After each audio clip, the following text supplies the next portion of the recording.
Okay, this part here. This part here is somehow linked to list in another chapter. So I need you to pay attention, and you might be tested on this. If you have looked at last year's common test too, I have one question that is on this. Something similar. What does it do? Actually, what we want to focus on is the built-in function. So for strings, right, there are three main functions that we want to focus on that can be done on strings. One is called the split function. The other one is splitlines, and the other one is strip. Okay, so if you look at the first example here, what does strip do? String dot strip. So you must use it in this manner. String, and then this string refers to this string here, this string, and then dot strip. So you are attaching the method or the function to deal with this particular string. So I have an original string here, and if I try to print the string, what you will find is that you will have spaces, two spaces in front, which is actually 1, 2, right? And then you will have another space or two spaces behind. So if you try to highlight at the back here, there's actually one space here. You don't see two, but you see one here. So what this strip here does is that if you run this, it will, if you look at the definition at the top here, it removes any leading spaces at the beginning and trailing spaces at the end for this particular string. Okay, so that you don't waste space. So in the next printout, after we have applied the string, right, you'll find that there's no space in front, there's no space at the back. Oh, there's one. There's still one. Is there one? Sorry, my bad. Don't have, because it's beginning and trailing. So this statement here, because it's a new slash n, right? So backslash n, sorry. So this one is go to new line. So actually in the new line, there are two spaces, because after applying this new line, you have two spaces at the back. So down here, there are two spaces. Okay, so this strip here strips away the two leading spaces and the trailing spaces at the back here. Okay, so you don't see it here. So once you finish with a particular character, right, then it will stop there.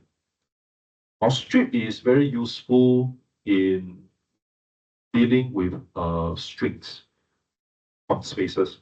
So this is one of the things that I want you to know. Then the other one, we call it strip.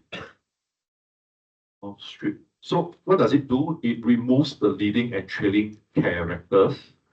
So in this particular text here, when I do a strip, right, I can strip away, I can put these together in a double quote.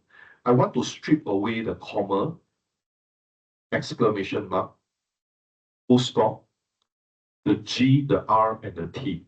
So if you, before running this, if I'm going to strip these 6 characters, including the symbol, what would you get then?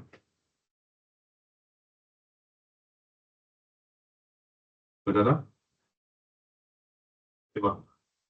So if I don't strip away, let's say for example, the commas, then I will have this comma in front. Okay, and then I won't have the things at the back. Okay, so let's see. Let's remove one by one. Strip, comma, strip full stop. So strip full stop. Let's say if I strip full stop. If I strip full stop, there are no full stops in front and at the back. So this strip here is the same as this strip. So this strip here without anything inside means that you are stripping spaces. If you are stripping with something inside here, like for example this, then you will have to look at whether the front has this or the rear has this. So if that doesn't have a full stop in the front or at the back, then it does nothing to it. Okay, so let's say, for example, I strip the comma first. And the comma, whether it is front or at the back, it will be stripped if there's any. Okay, then I can go to, let's say, exclamation mark. So the front and the back. So the back exclamation mark will be cleared, will be eliminated, then followed by maybe R. Also the R will be eliminated. Then you move inwards, then followed by maybe the full stop. So if you don't have this, actually for the full stop, you take a look. It's the one at the back, because in front there's no full stop. So if it's at the back, then you will strip the one at the back. Okay. Then in front is a T, so I can eliminate the T here, and then maybe followed by a G. Yeah. It can look a bit slightly different from what you had just now, but the strip function does this in the leading and the trailing way. Okay, so the strip function is quite useful, especially dealing with spaces. Strip and then there's nothing inside it. Okay, so you're stripping spaces. Okay, split. Just now was strip, so now is split. So what does split do? It splits a string into a list. What is a list? In the coming topics, you will find that this particular list here is an element inside a square bracket. So if I'm going to split, if I want to split a space, so the strip and the split is slightly different. The split one has to indicate what you want to split. That means you will split at the spaces area. So it is like a divider. The space becomes like a divider. That means after splitting this, I am here. There are 3 elements inside this list. Also, this is the first element. So it's in square bracket. So once you see square bracket, it is a list. It's a container data. So it's like a bucket. So I is the first element, M is the second element, and then here is the third element. So splits a string into a list. Important, this one also important. In the O levels, other schools, they will emphasize on this. Okay, so strip, then followed by split. You will definitely need to use it one. Okay, and then splitlines. As the function goes, splitlines means that if you have a string that is indirectly joined in this manner, so if you print this out, you will have line 1, line 2, line 3, right? So it's in different lines. So what splitlines does is to split the 3 different lines into a list. Also, like that. So line 1 becomes an element, line 2 becomes second element, line 3 becomes the third element in the list. So you have item 1, item 2, item 3 this manner. Okay, and in split lines, it is able to recognize the /n, the \n. That means the new line function, the okay, my block. /r. What's that name? Sorry? Say again? Carriage return, yeah. sorry. After one holiday, everything okay. Yeah. Okay, so the new line function, the carriage return, yeah, side by side even. Okay. So if you look at this text, thank you for the music, and then you have a /n, you will know that the next line will be welcome to the jungle, right? So it'll be thank you for the music, and then the next line is welcome to the jungle. And if I apply split lines, it means that the first element will be thank you for the music, the second line will be welcome to the jungle. Okay. So it splits this into 2 different elements. And we can also, if you want to know more about this, you can use the help function and then you put string inside. If you run these, they're actually quite a long list of things or object which you will learn in chapter 15. These are all the OOP stuff, object-oriented programming. If you move downwards, then you will start to see that there are actually things like, for example, capitalize. Capitalize. That means there's a word. It returns the particular word with a capitalized first letter. Then make the first character uppercase and the rest lowercase. But we don't really use this. We use upper and lower. Case 4 we don't use. Center we don't use. Count, yes. And code, not really. Ends with expand tab, find, yes, find, you will see format, we have learned it, dot format. So dot format, you have the arguments and then the keyword arguments. Okay, then if you move all the way down, then you have is alphanumeric. Also, return true is a boolean. So if you apply this, yes. Yeah.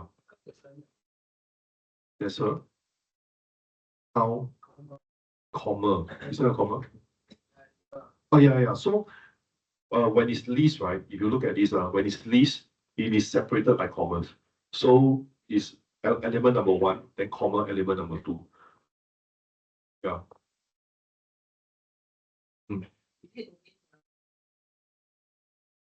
Yes, the list bracket will always be there. The square bracket will always be there because it represents a list. Also, when we go to list, then I will reiterate this again. Okay, then if you move downwards some more, let me find the split. It's somewhere below. So you have to scroll down. Then you see is digit.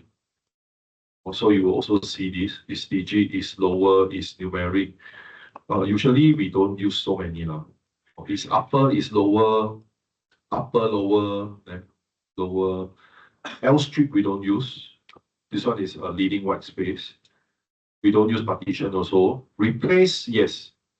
But it depends on the question. So sometimes we replace is very simple. You have one text and then you want to replace a particular word with another word.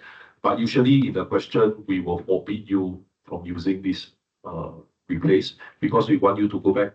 Sometimes they call it first principle. That means what is the way to do this replacement? Then we also have that split. So you scroll down, then return a list of words in S, and then returns SEP as the delimiter. Delimiter is the thing, the partition that you are supposed or you have defined to split. Delimiter, or we call this delimiter. So the comma or the space is the delimiter. Okay, Splitlines is also here. Then we have strip here. Okay. Don't worry, we will give you a chance to practice. Okay. And then lastly, just to conclude this particular chapter, back then I did not really focus so much on the F string. So just round up a conclusion of what we can do for the format, dot format, and the F string. So we can also use F string for the alignment. This one is center justified with 15 spaces. Okay, so using whether you use the dot format or whether you use the F string, as long as you are able to print the particular statement out, we don't limit to what, whether it's format, dot format or F string. Okay, you can use it interchangeably. It doesn't matter. Okay, so yeah, the BMI solution is here. So it's already in SLS. Okay, any questions? Any more questions? Okay, if no more, I would like you to go to SLS and pull out chapter 7. Chapter 7, did I give you the pictures? Did I zip it up, right? Yeah, because without you have to save all the documents in one folder. If not, this particular picture will not appear on this. If you go down, right, there's this flowchart. The flowchart must appear. If you don't save this particular picture in the same folder as your chapter 7, then you won't see the picture. Okay, so you must save it. Okay, I'm going to start chapter 7. Conditional statements. Conditional statements are decision-making statements. Sometimes you may think that, oh, like for example, now I have some free time. Should I go and eat or should I complete my work because I have not finished? You know, that kind of thing. So conditional statements are always decision-making statements. Also, if something is like that, then what would you do? If not, what would you do? So like sometimes you might toss a coin, heads or tails. So if it's head, what would you do? If it's head, or sorry, tails, what would you do? Unlikely there'll be a center.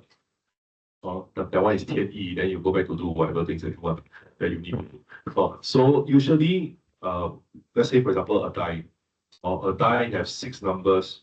You have 6 different options. And then we will have these different numbers attached to a different particular condition, what you want to do. Okay, so in this particular chapter, we are going to apply fundamental programming constructs. It is a flow.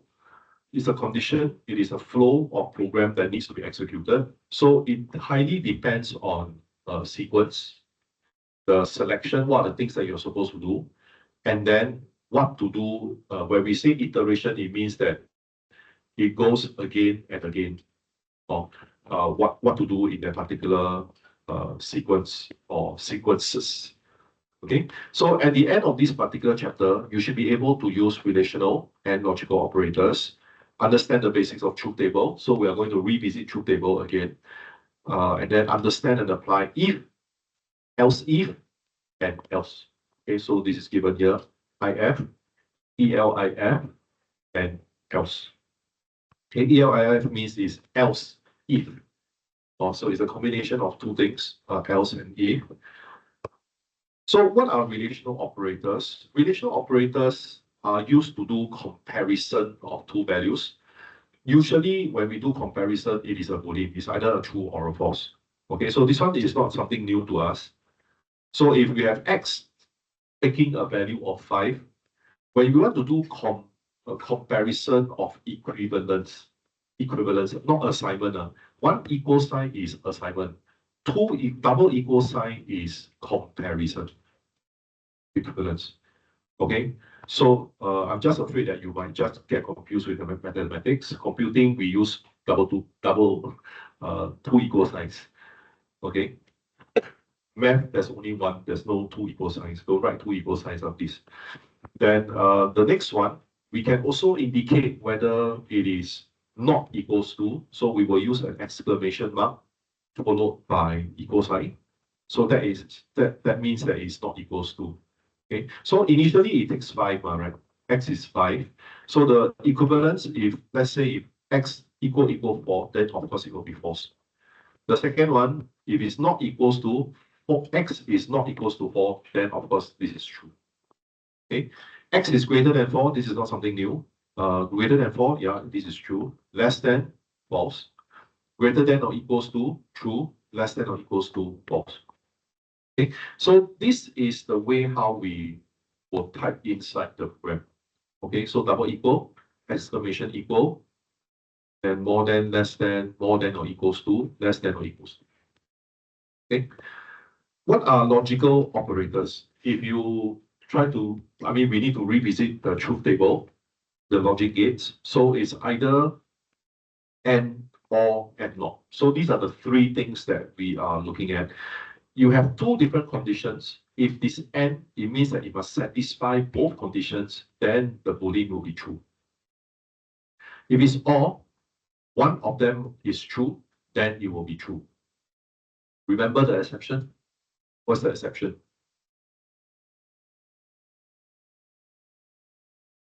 Do you all remember? What's the exception here? Because as long as one of the condition is true, then it will be true, right? What's the exception? I showed you before in lesson. What was the example? 记得吗？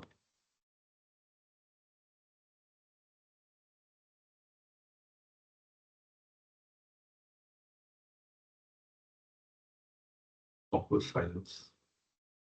Anybody can remember? What's the exception here? Or you don't know what I'm asking about? What I'm asking? There's one case whereby although the second condition is true, but it still doesn't work. Do you remember?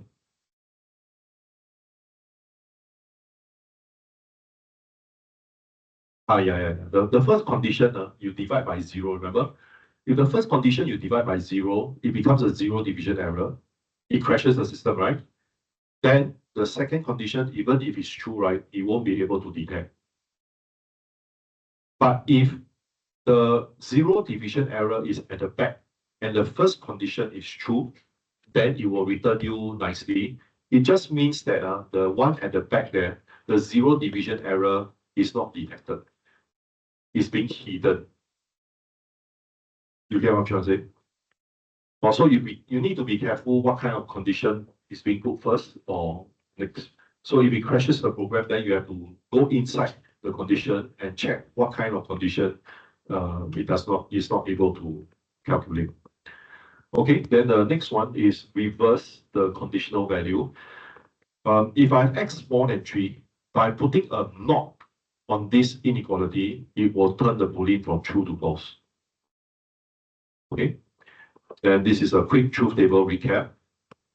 The not operator, if x is true, not x means it's false. X is false, not x means it's true. Then AND operator, both of these must be true. Then this is true.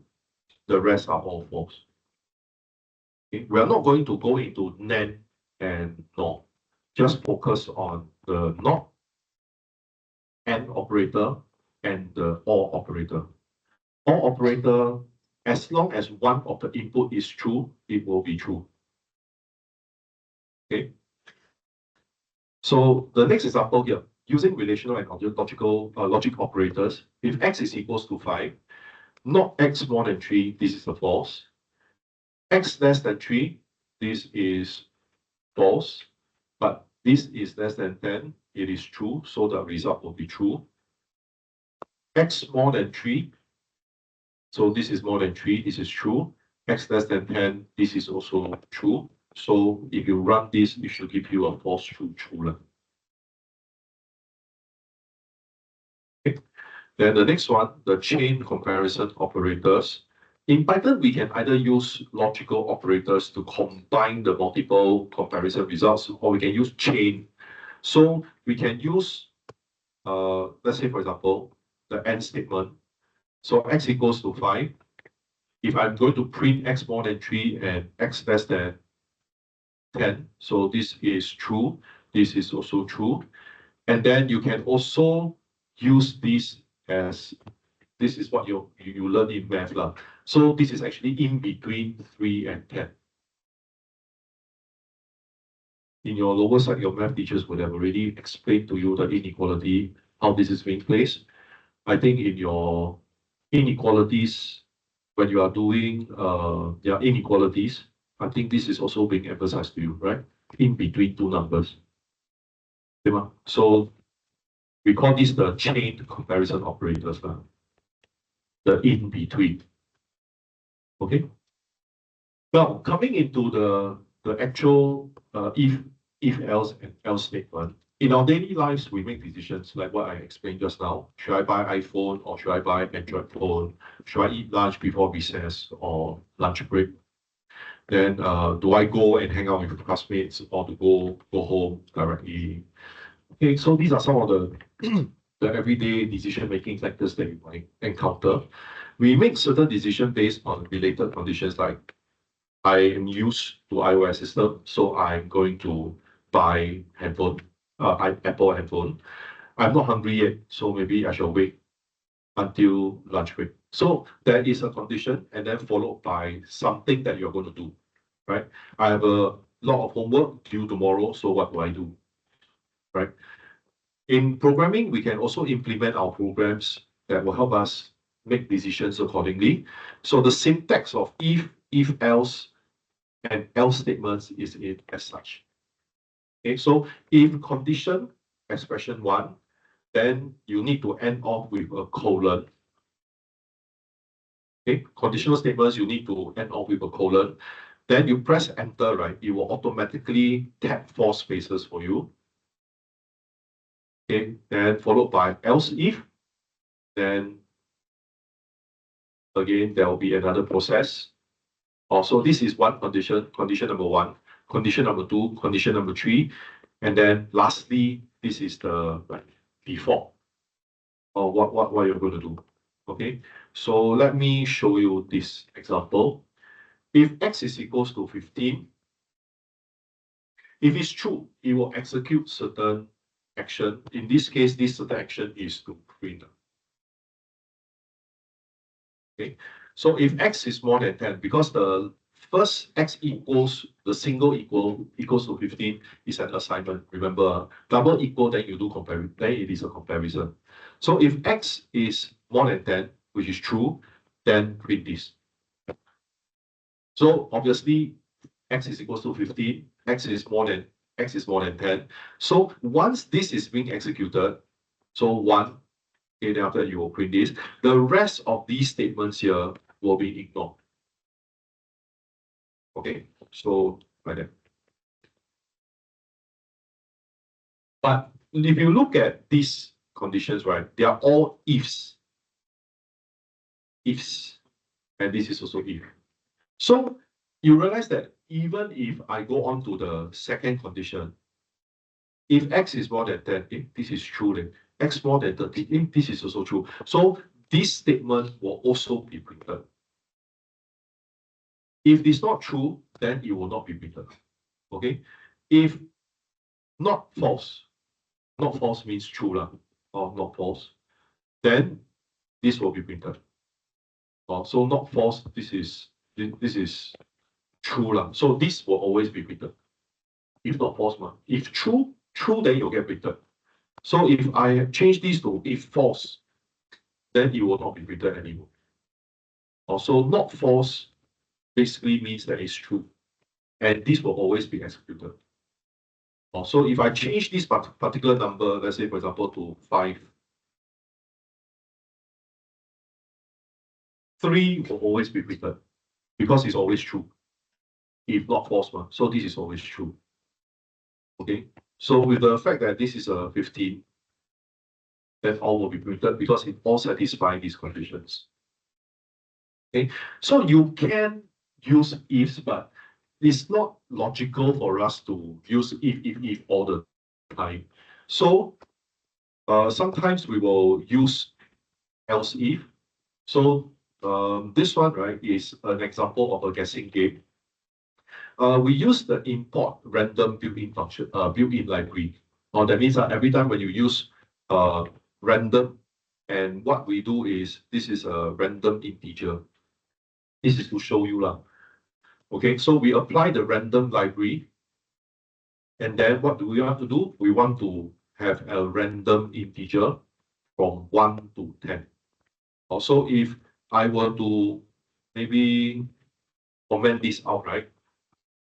If I run this 8, I make smaller. So I keep on running this. If I keep on running this, 8, 4, 2, 5, 6, 10. If the smallest will, the biggest will be 10. The smallest will be 1. Okay, it will not go anything negative. It will not be more than 10 as well. So every time when you run this particular cell, right, you'll just go random. The numbers will just go random. So what this program does is that we want to try to see whether people are able to guess a particular number that was being generated. Okay, so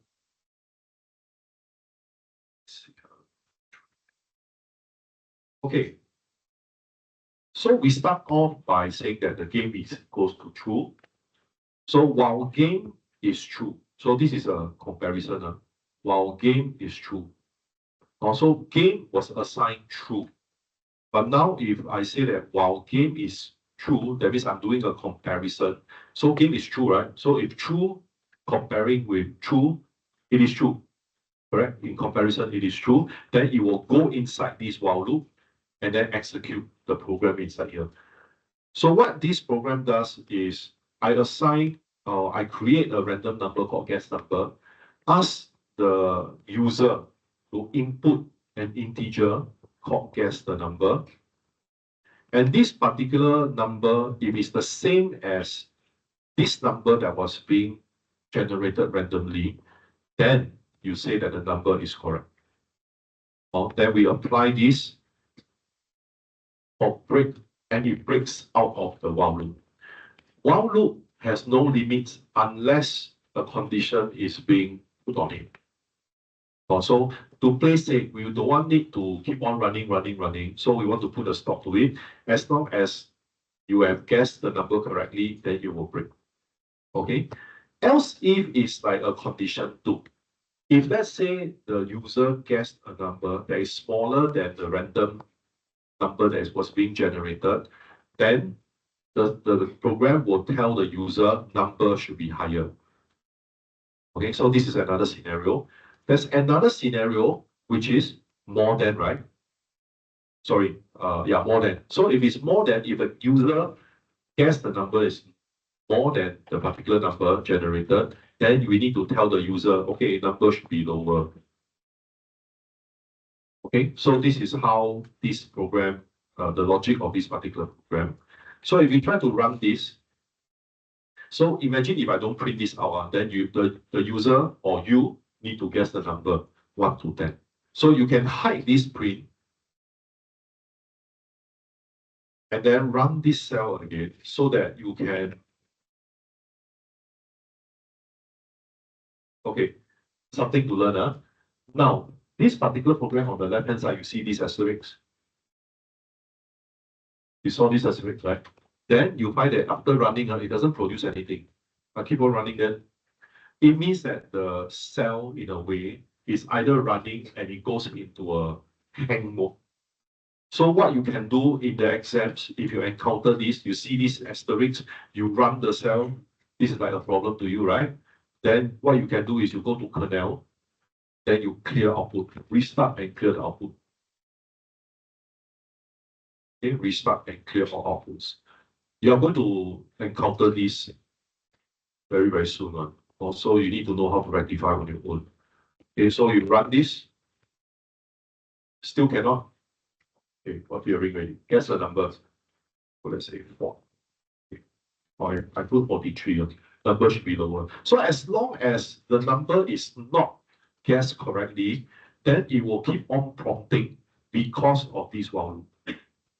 The only time when this program stops is when the user or you have successfully guessed the number correctly. Okay, so you can try this.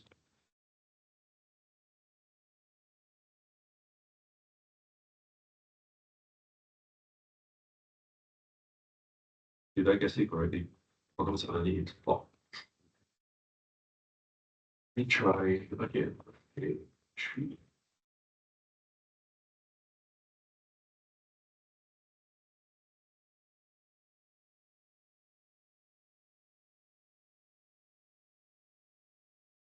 Okay, so I guess the number correctly 7, and then it just stops there. Then this number will appear.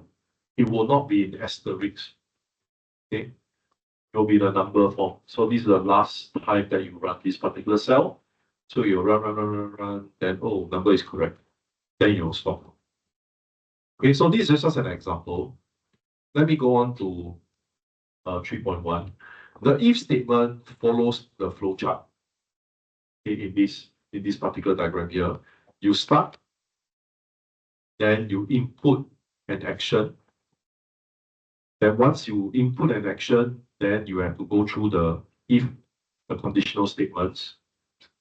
If it's true, it will process the action. If it's false, it will continue the action. if conditional statement. I think these two letters are swapped. 对吗? I think it is swapped. I think this is false, this is true. Because once you true, it closes the action process and then you will stop. So this one is the false. Okay, but it follows this process now. That means start one particular action, then the conditional statement. If it's not true, then you will process. Then if it's false, then it will close this and then it will stop. But of course, it depends on the question. It depends on the scenario. Okay, so like for example, this example here, action input, I want to print the start of the program, x is equals to 12. If the type is an integer, you print x is an integer. Okay, so you run this, also x is an integer. So it flows in this manner. So you start the program, there's a particular action, you want to print something, and then x equals to 12, you assign a particular number to this variable, and then you use a conditional statement to check whether this x is an integer. This is just one scenario lah. Or if it is an integer, then you print it and then it will close. Also, it's very similar to just now the guess the number. Once you guess the number, then it stops there. Okay. So like for example, if I try to change this, if I don't want integer, let's say string, then nothing's get printed because it is not an integer. So I need to change back to integer. Then I can run it, and then this will be printed x is an integer. Okay. Then we can also have Boolean conditional statements, like for example, if true or if false, either true or false, depending on the scenario. Sometimes in order to carry on with a particular process, you might want it to default it as a false first. Then once it's true, then you end. So it depends on the style of programming. I mean, you will understand what I'm trying to say later on.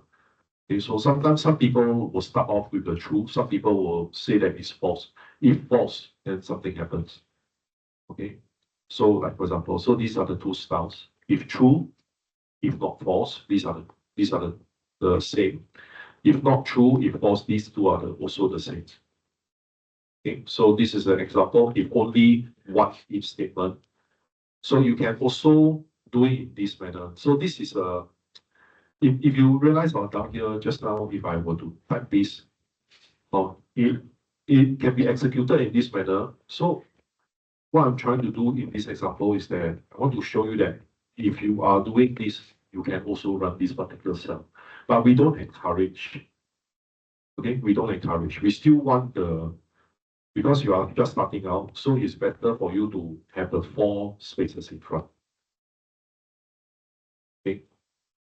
And it will only happen when you have a colon at the back. If you don't have a colon, right, it doesn't happen.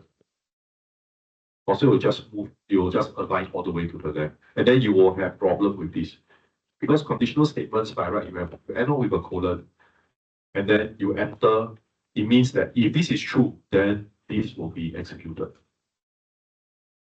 Okay, so the next one is the if-else statement, very similar to what I was mentioning just now. So you can read it for yourself. So this is also the example. So these examples you can run it yourself too.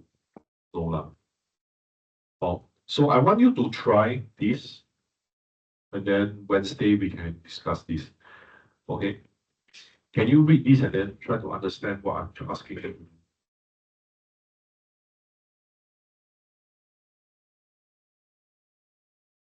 Use if-else statements to replace world to universe from user input.